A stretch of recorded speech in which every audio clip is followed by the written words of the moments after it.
Joy and Rini. I'm grateful to be with you this afternoon and wanted to talk about what we all consider to be some real important topics. So recently, Loeb Leadership, you both participated along with me in our public dialogue group, and we got into an interesting conversation around inclusive cultures and particularly giving feedback and the notion of giving feedback with equity. And in one of my presentations, an attorney spoke up who happened to be a woman of color, and she said, you know what?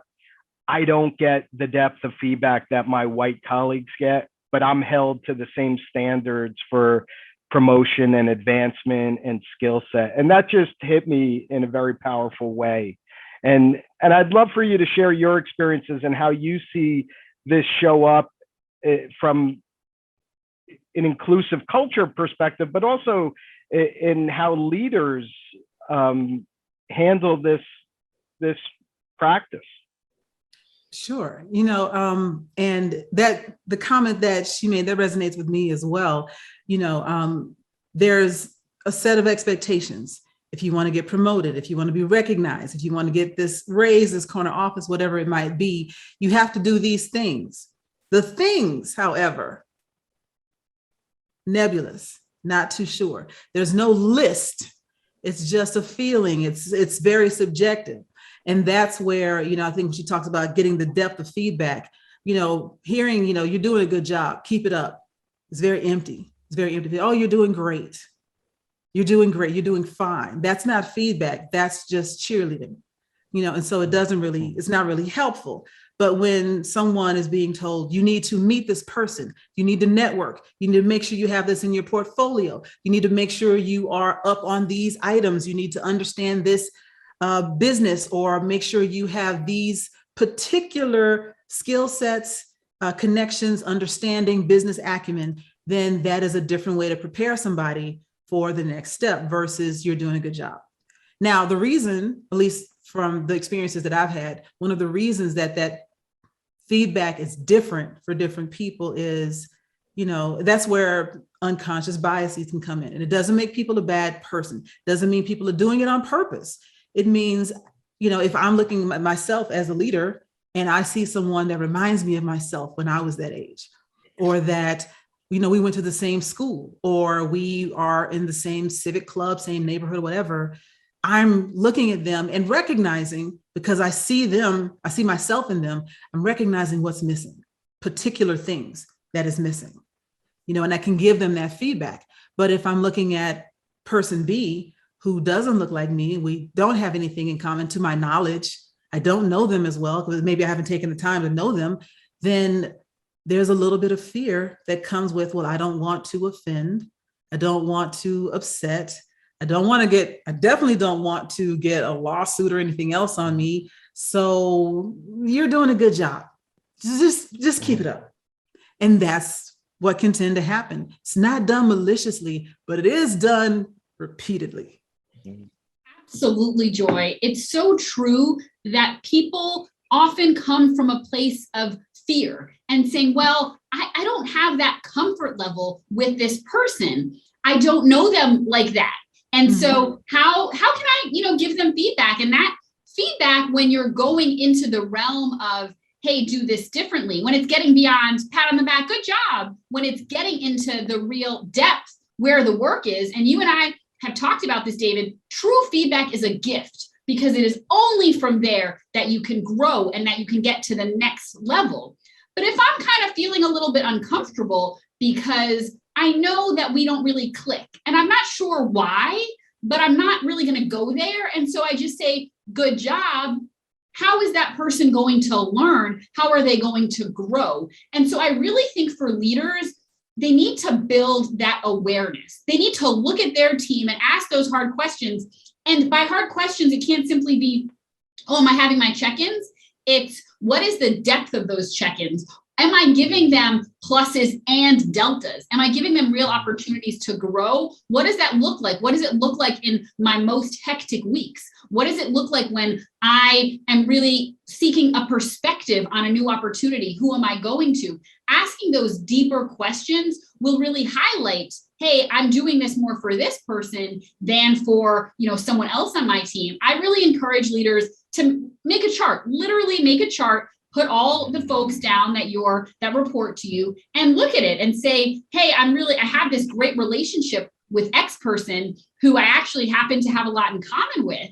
And I'm very comfortable, challenging them and moving them forward. And with Y person, they're doing a good job, but I'm not taking it to the next level, because if you're not doing that, you're doing them a disservice. And then when it comes time to look at promotion, to look at partner, to look at, have they gotten to the next level? Maybe it's because they haven't had the opportunity to, but, you haven't looked at it like that. So I really do think, leaders need to step back and look at the big picture, not just say, oh, I had my check-in, it went well, but really look at how is the feedback and the qualitative data given to this person, how does it compare as it is given to that person? Because when you're really looking at it side by side, those disparities can jump out and, take the moment to reflect.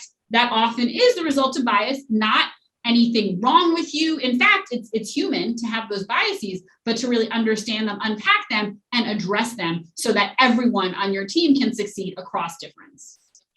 Great points. And what stood out for me from what you both said, this notion of discomfort and the notion of disservice. And I've spoken to leaders and particularly partners in law firms with the coaching that I do.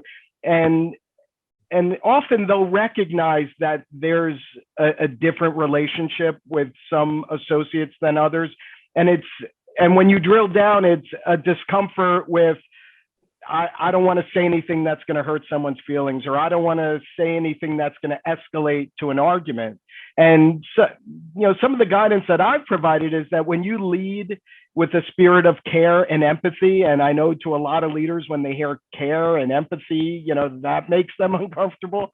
But that doesn't mean you're not giving any less direct feedback. And if you say, hey, David, I care about your career path and the development of your skills, and because I care so much, I need to give you this feedback.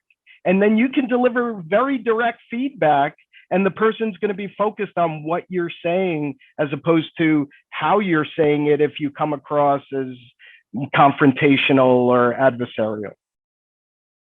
Completely. And the question of, have you acknowledged where this person is seeking to go? Or is it just in service of your matter, that deal, that litigation? If it's just they're a cog in the wheel, then they're not going to be interested. Then it just feels transactional. You just want them to get this thing done. But if you can step back, as you've noted, and said, hey, if you want to get to X place, whether it's partnership or in-house counsel or whatever it is, this is where you want to go. These are the things you need. And people can tell if that feedback comes from a place of really seeking to develop someone versus just making someone look bad or making them feel bad or shaming them, right? There's a very big difference and people can tell. So if you're seeking to build someone up and to develop them, they will welcome that feedback. But it really is different, and you can't disguise one as the other. There's a real distinction there.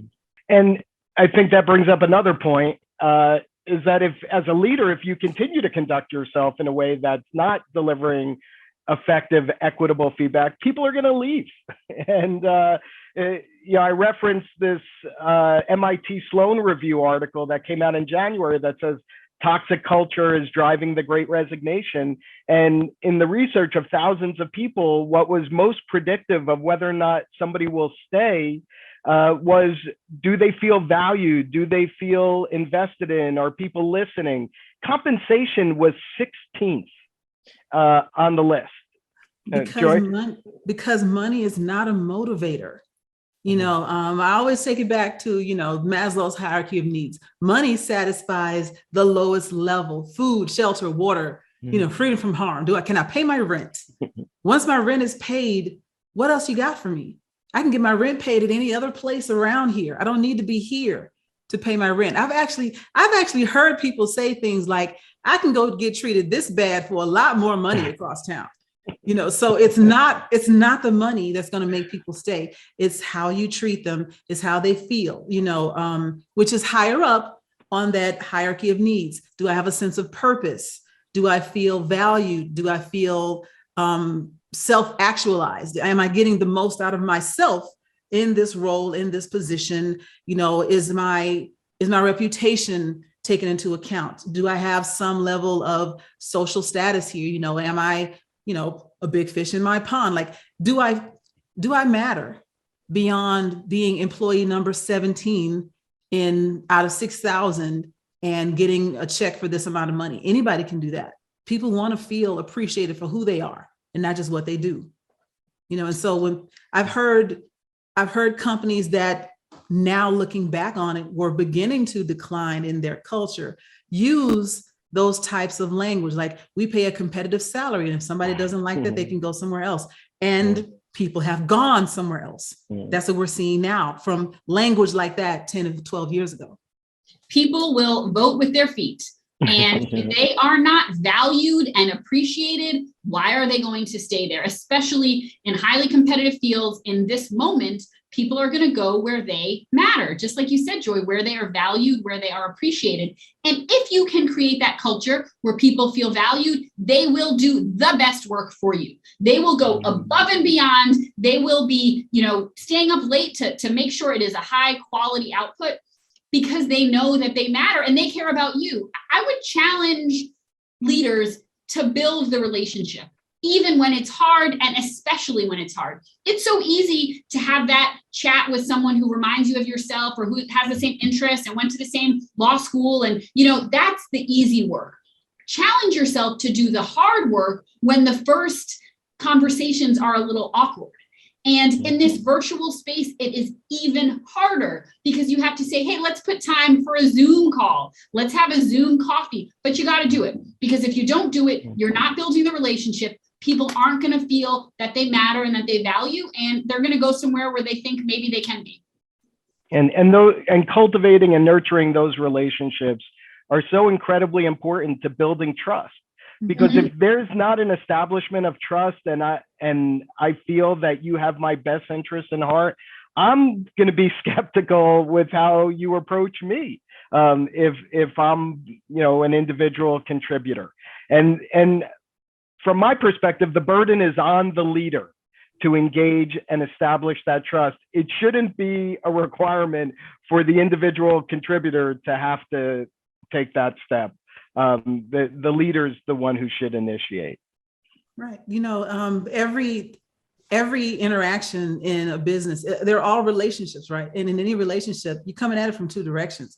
Everybody's got to bring something to the table. You can't just sit back and say, what are you going to do for my firm? What are you going to do for me as your new valued employee that your website said you take such good care of? I'm not seeing that.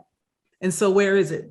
And if I'm not seeing it and I get into this position or this role, or I'm a new hire, and 8 months later, none of the things that were espoused on the website as your values are being put in reality in your firm, then I'm leaving. And not only am I leaving, in today's society, I am telling people when I leave on Indeed, on LinkedIn, and other places, so that the next person that you interview, I'm reading here that you have issues with certain things. And can I take a look at your website? And I'm not seeing the commitment to diversity and gender equity that was espoused here. And so they're holding people's feet to the fire. And if you have not progressed in the ways that, especially anybody, I would say probably 35 and under, is going to be examining what you're doing, do your words and your actions match, then that continues that cycle of being, I say, behind the curve on what the next or the current generation of your employee base is going to be looking for. You've got to really do better. The words are hollow. And especially now, if you came out in 2020, now it's 2022, and you just have the words, first of all, you should have been thinking about that way before 2020. But if you did, you had your moment, fine, but now you need to see some results. And if people aren't seeing the results, they're seeing, okay, these are just empty promises. I'm going to move on to the next. And I think what you identified, Joy, that generational difference is really important. And a lot of folks, the senior partners that we coach, the folks up there will say, well, that I didn't get that when I was an associate. I didn't get that. And it's like, well, maybe you should have. You didn't get it. But actually, it is the expectation now to have real mentorship, to have real coaching, to get developed and not just left out there to figure it out on your own. And if people have that expectation and there's that mismatch between the expectation and what's actually happening, they're gonna go and they're gonna talk to their friends at other firms and other companies and say, oh, what's your experience? Are you having that, that value? Do you feel like you have a path to grow and develop? Do you feel like you matter? And if the answer is yes, they're going to go over to where their friend is and have that, better experience. Yeah, and that actually plays out, Rini, in the MIT article, because they analyzed, peer companies in the same industry, and the rate of attrition was not across the board in this Great Resignation. Some companies had low single-digit attrition, while their peer company had 20% attrition. And word gets out if a company has a positive, high trust culture where people are valued and mentored and invested in. And that's really the model to retain and recruit and build a long-term life cycle for employees, as opposed to just say, well, we'll just fill it with someone else.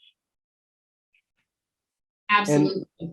Yeah, and so on that topic, recruiting has just been a huge topic for a while now, but particularly in the legal profession and other professional service industries, where around recruiting candidates with diverse backgrounds, people of color, people from underrepresented groups. And the numbers just don't seem to be changing much in large organizations. And they say, well, we try, we can't find the right people. There's not a lot of candidates out there. For me, those are excuses for not doing the hard work. But how would you respond to that? How many do you need? Because I could probably find you a handful before the sun goes down today. Okay, so there. When we talk about diversity, we talk about customer base. Recruiting solutions companies have the same strategies and the same potential obstacles or issues that any other company might have. Where are they going? Who are they looking for? And what does their recruiting team look like? And do they know where to look? And what are the resources that they're using? Because just going to the same places that they've been going isn't necessarily going to work. I remember, I want to say it was around maybe 2018. I was working with a company. I live in Atlanta, Georgia. I was working with a company that said they couldn't find any qualified Black candidates in Atlanta, Georgia, right? The work that they were doing did not require any high-level degrees. They're looking for college graduates in Atlanta, Georgia, right? Spelman, Morehouse, Clark Atlanta University are literally 5 miles away. And so as I'm consulting with them, I'm asking them, like, where are you going? They're like, oh, we went everywhere. We went to Georgia Tech. And I'm waiting. They're like, we went to UGA. Okay. And I'm waiting for them. So then they talked about, we went down to Tallahassee. Oh, okay. You went to Florida A&M? Deer in the headlights. No idea what that was. Florida A&M is a historically Black college, historically Black university, as a matter of fact. There are a lot of them. So are Spelman, Morehouse, and Clark Atlanta University. There are over 101 HBCUs across the country, mainly located in the southeastern part of the United States. But if you want to find Black candidates, go to a Black school. And a lot of people will use that also as part of their program. We're going to improve our diversity by going to HBCUs. That's great for your entry-level programs. But if you're looking for injections of diversity for your directors, VPs, senior partners, et cetera, you're not going to get them coming straight out of school. However, those same HBCUs, they have alumni programs. There's even Georgia Tech has a Georgia Tech Black Alumni Association. I'm working with them in a couple of weeks. and there's going to be a room full of 100+ people who are all, guess what, Black. And if you needed someone to say, hey, this firm is hiring, do y'all know any Black lawyers looking? I could get you a list of 20 names before the hour was over. It's just about who you know, as everything else in life is, right? Who you know and where you look, being creative about how you use your resources. And just the same way we talk about diversity in everything else, diversity in how you recruit. If you're using the same recruiting firm over and over again, and they're going to the same places, Harvard is not always the only place to look for people. Yale is not always the only place to look for people. There are millions of other places to go that'll get you what you want, and sometimes even better.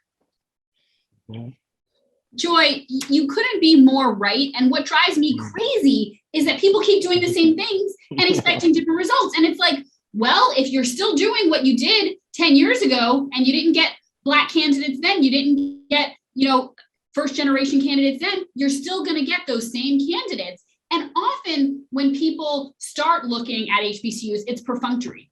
It's, oh, I emailed the career office and I never heard back. Oh, okay. Well, what else did you do? What was the follow-up? How have you built that relationship? Because maybe you have a relationship with these other schools because you've been recruiting from them for decades. If you are going to build a relationship with a new school, how about in COVID, it's a little different, but before COVID, I'd be like, how about you go there, show your face, show up and say, I'm here to meet. I would like to get to know you, build that relationship. It's the same thing, just in a different context. But if you're not willing to do it differently and you're just putting this perfunctory, oh, I tried, then you really don't care. And don't be surprised when your results don't change, because some people are showing up, virtually as the case may be, but they're showing that they really care. They're reaching out to Joy and, the Black Alumni Association from UGA. They're actually making that effort and those connections. And the other thing that I see that, Joy, you referenced is like at the senior level, if you're just getting entry level folks and you're not really, making an effort at the senior level, then you have that triangle where all your colors at the bottom of the pyramid, that is highly problematic, and folks are not going to stay, and you're going to have a revolving door there.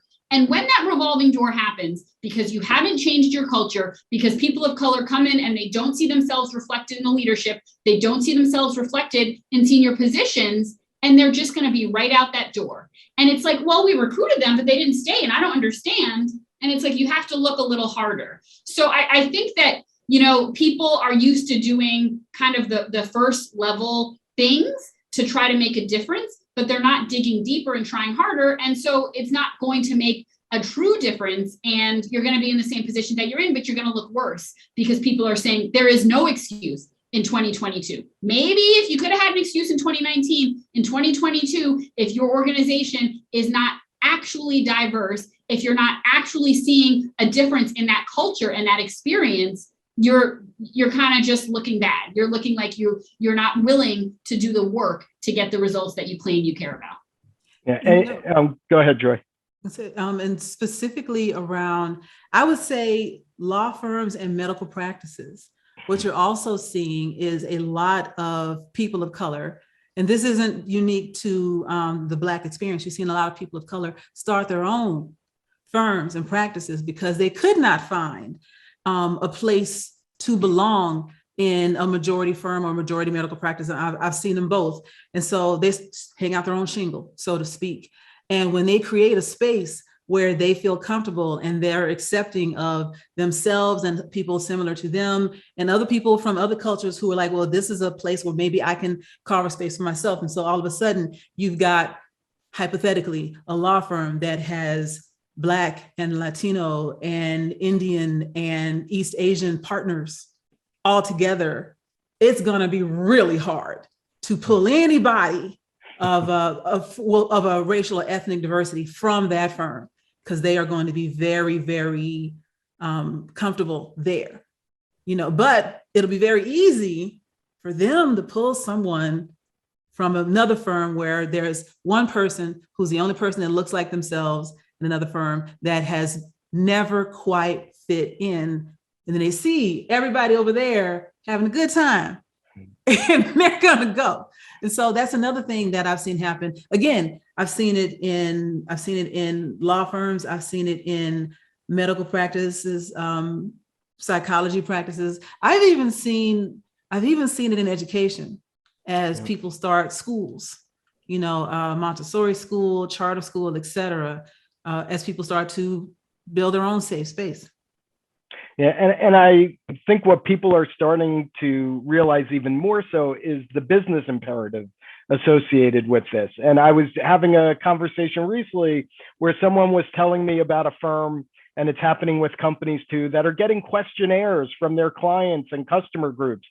How many people of color are in your leadership? How many people from marginalized communities, LGBTQ+, are in manager roles, are in support staff roles? And they're deer in the headlights, and they don't even know where to begin if they have no representation. And it's going to impact their bottom line and their client base if they don't start adapting now. And as the old saying goes, if nothing changes, then nothing changes. I think that's a good point. I have seen a reluctance in different industries to measure their empirical data. Like, what is your level of demographic diversity across the board? Oh, well, they don't want to track it because they don't want to know how bad it is, but that's sticking your head in the sand. And when you get that question, inevitably, you're not prepared to answer, and it just makes it worse. It doesn't go away, but how can you fix something that you refuse to face? So you've got to know where you stand right now, so you know how far you have to go. Absolutely. And it's challenging for leaders because leaders are invested in how they've done things, right? But that's how we've been doing it for the past 20, 30 years. Okay, it's time to do things differently. And you need, as a leader, to have that humility, to have that curiosity of, hey, I thought this was working, but it's not working in 2022. It's not working for what we're trying to do now. We should have done this 10 years ago, but we're doing it now.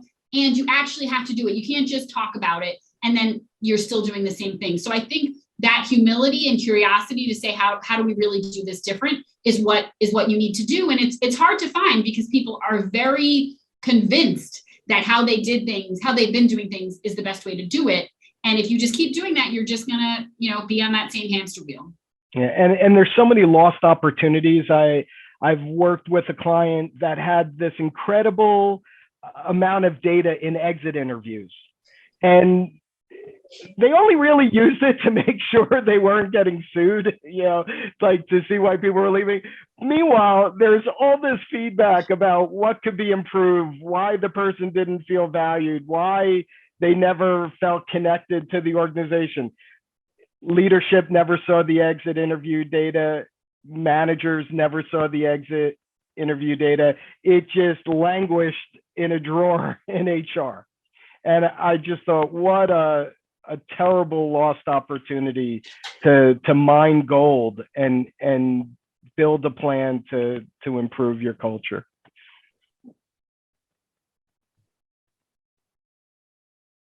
It reminds me of the story, the Emperor Has No Clothes, or where the emperor, nobody would tell him how crazy he looked walking down the street with no clothes on. I'm not going to tell him either. And so that doesn't solve the problem, It's such a waste, and it's just lighting money on fire. If you're letting folks leave and you're not actually taking that feedback seriously, but it shows what people are actually interested in. If you're not actually interested in why people are leaving, particularly people from historically marginalized communities, people of color, women, members of the LGBTQ+ community, then you're not actually interested in making a change. And I think the difference that I see in organizations is if senior leadership is actually willing to do things differently. And I think a lot of folks are still struggling. They know that they should. They know that maybe their clients are asking or their consumers are asking about, what does the litigation team look like? Not only what are the diversity statistics in the organization, but who's doing the work on my projects? Who is on the trial team? Like, people are asking much more in-depth questions, and you can't really get by anymore because you have a few entry-level associates or you have assistants, right? If your diversity is only in certain parts of the organization, you're not gonna get a pass anymore. So I think people really have to have that moment and look at themselves and think about, do we really want to do this differently? And, on the culture side, what are we going to accept? Because if you're going to bring in folks of color, folks who haven't historically been, a large presence in your organization, and you're going to continue to allow harmful practices, that's a mismatch. It's not going to work, and people are going to leave, and that's even worse, in my opinion. If you're only focused on the recruiting and you're only focused on diversity in numbers, and you're not looking at the organizational culture, and you're not looking at the experience that those folks have, you're just bringing them in and saying, oh, whatever happens here, good luck, figure it out for yourself. Don't even bother. You're wasting your time. You're wasting their time. You're wasting your money. Don't bother if you don't actually care. But you have to think about what the experience of that person or those people is going to be like in the organization. And if it wasn't working before, what are you going to do differently? And if you're not looking at the exit interviews, you're wasting your time and you're wasting your money. Mm-hmm. And I think that the notion of the business calculation, I think it's so misplaced, because if you calculate what the replacement costs are of high performers and highly skilled employees compared to investing in their growth and development, the growth and development part is a fraction of the dollars. The replacement cost can be upwards of 150% of their annual salary per person. As a leader, those numbers would, frighten me, that I would want to extend that life cycle and invest in the growth and development and increase representation, because it is so important to the viability and growth of your company. Now, you want to talk about a downward spiral. If you think about how that added cost affects the bottom line of any organization, they'll try to outrun it by asking for bigger and better profit margins or longer hours, more revenue from the rest of the staff, the rest of the employees. Now you're burning everybody else out to make up for the extra added cost of people that have left without trying to hire, or maybe having gaps in addition to having more work to do. Now, all of a sudden, what started off as a few people leaving turns into an avalanche. This is how the Great Resignation gains ground. Nobody is going to stick around for that. All it takes, and I've seen it, this isn't the first time things like this have happened. This may be the most significant or the most well-reported in the last few decades. But I remember this happening in the 90s. All it takes is one person that nobody expected to leave a position in a company, 3 more, and then 5 more, and then 12 more. And then something comes out where we're changing, we're doing something new in HR, and they do something different, and it quiets down for a little while, and people give them another chance. 15 years later, Exodus number 2, Great point. No, go ahead. Well, I do think, Joy, to your point, it does come back to sustainability, to culture, and these practices that make organizations, businesses, law firms, what have you, better places to work for people of color, for women, for members of the LGBTQ plus community. Those practices make the organization better for everyone. They make it more sustainable for everyone. When you make an organization that's a home to working parents, it's better for people caring for elderly relatives, it's better for humans. So, these practices, they say the canary in the coal mine, right? The person who first kind of notices, hey, this isn't okay, that might be the person of color, the woman, that member of the LGBT community, but it's going to make a better organization for everyone. And it's going to create an organization that retains people over time, that people are fiercely loyal to, and it's going to pay for itself. But you really have to look at the big picture. You have to look at more holistically than just like, well, are people working a zillion hours a day and getting a zillion things done? Because frankly, in that position, people will burn out because they are humans, they're not robots. And if they're sleeping, 2 hours a night and living off caffeine, they're not going to stay, they're not in it for the long haul. So looking at those bigger picture questions is so important. I'll do you one better. You can't run a machine in the red all the time either. It will burn out too. It's true. It's true.